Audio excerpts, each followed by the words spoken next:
So we are in Bonn during the conference of the United Nations concerning the agreements on climate change. We are with Nicola Bullard, part of the Focus on Global South and part of the Climate Justice Now. Just a few questions. And first of all, thousands of people joined the Copenhagen mobilization demanding for climate justice. For the first time, a new concept went up to the collective imagery. That's the concept of climate justice. Can you explain exactly what does it mean and how you can translate it at European level in the local and national struggle, for example, or in your country? Yeah. Well, I'll start talking about, I'm working with an organisation that's based in Asia. So, of course, what climate justice means in the South and in Asia is going to be different from what climate justice means in Europe, of course, because it's a very different economic and different situation. But broadly, we can say that climate justice has a couple of aspects to it. The first aspect is that there has to be a real global justice, that the countries or those responsible for the greenhouse gas emissions should be the ones who assume the cost.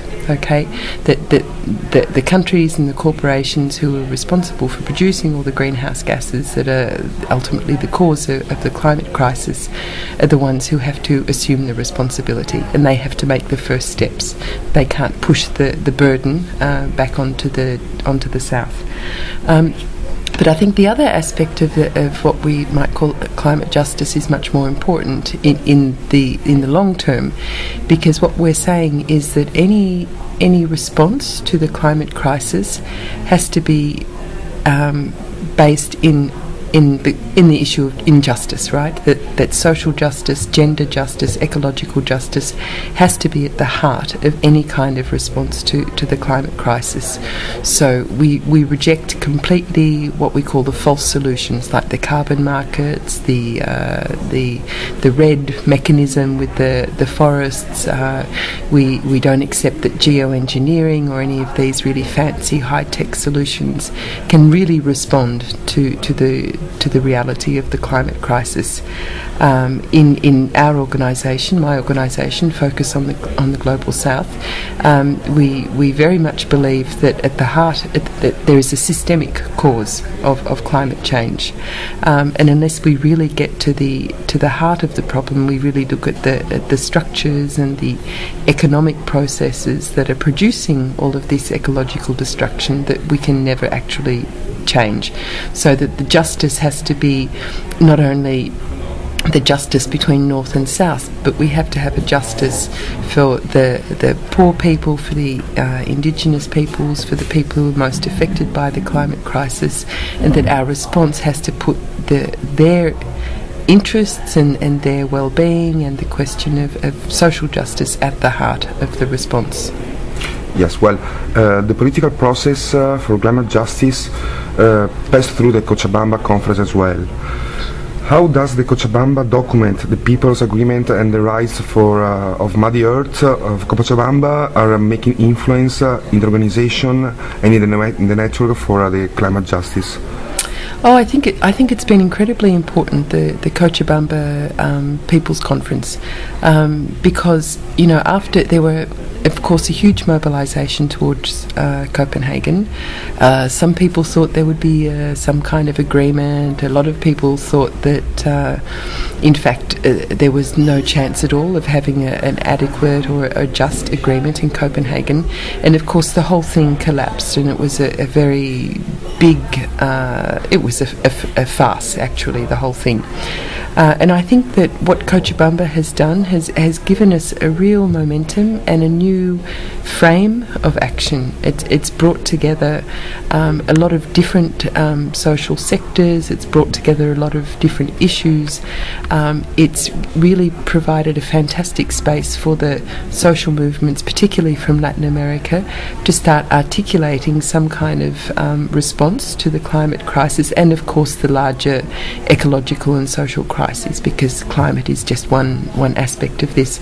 And so I think for not only for us in terms of our mobilising and working towards Cancun, but building a broader movement which is really linking the the critique of the system, the social issues, the ecological issues, Cochabamba not only is an inspiration but gives us some very concrete proposals and ideas that we can take back to our own organisations, the groups that we're working with, and really start to elaborate those in our own context and in our own countries. And what are the main points of the people agreements that we should Well, I think there are two parts. I think that there is a very sort of important tactical dimension of the Cochabamba People's Agreement, which we should take note of.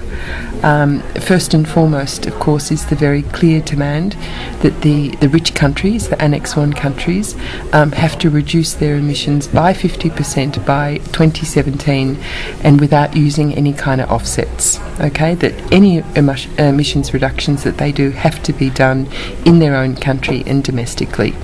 I think that this is a really important demand that we can continue to push in the climate negotiations, to set a very high demand and a very high pressure on the Annex 1 countries to assume their responsibilities.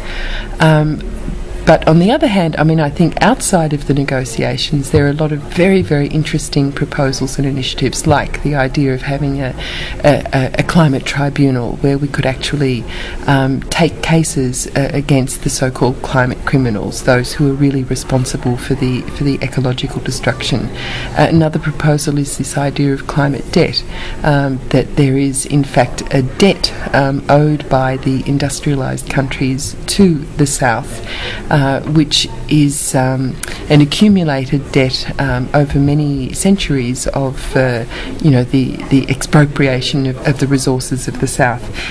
But concretely, this climate debt means that the North has to pay the money for the cost of the impact of the climate crisis, that the North is responsible for what happens to all of these homeless and stateless people who are pushed off their land and out of their countries because of the climate crisis, that the North has to open its borders.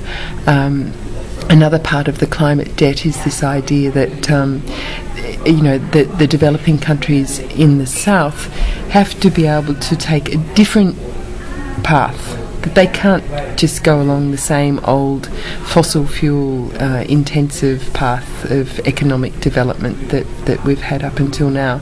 But to do that, it costs money, and you can't just overnight turn even a country like Bolivia. Overnight, they can't go from exporting gas to Brazil and other countries. They can't make that transition overnight. There needs to be a process of transition from a fossil fuel dependent economy to another kind of economy, and that the industrialised countries who've accumulated all of their wealth and their great power through these sort of economic growth, they have a responsibility to really work together and support the initiatives of the South as they kind of make this very difficult transition from being really part of the global resource and export economy to some other model of economic relationships, which is much more based on sustainable use of resources, equity, justice, and which actually re-embeds the economic policies in the larger framework of the ecological limits of the planet.